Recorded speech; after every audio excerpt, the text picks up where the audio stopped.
সকাল 7টায় ঈদুল আজহার নামাজ আমরা পালন করেছি। আমরা প্রতি বছরের ন্যায় এবছরও হজের পরের দিন আমরা প্রথম ঈদুল আজহা নামাজ পালন করি এবং এটা আমরা দীর্ঘদিন পর্যন্ত করে আসছি এবং আজকেও করলাম। আজকে এই ঈদুল আজহা উপলক্ষে নিশানবাড়িয়া দরবার শরীফের পক্ষ থেকে সমস্ত মুসলিম জাতিকে সালাম। ঈদ মোবারক, ঈদ মোবারক।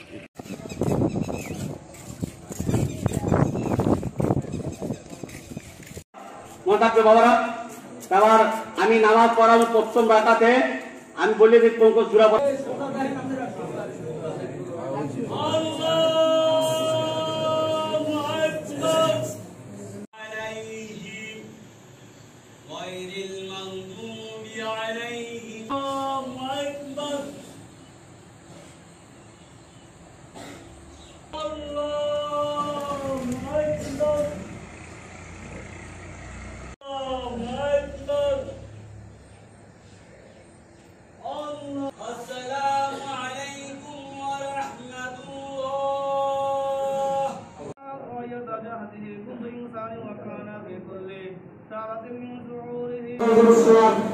বিশেষ করে খাস করোনা হযরত মুহাম্মদ মুস্তাফা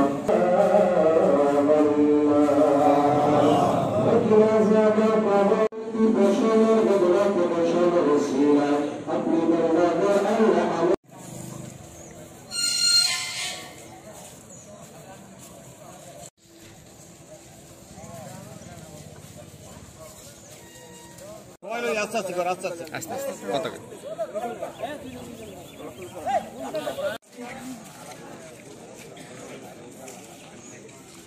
আস্তে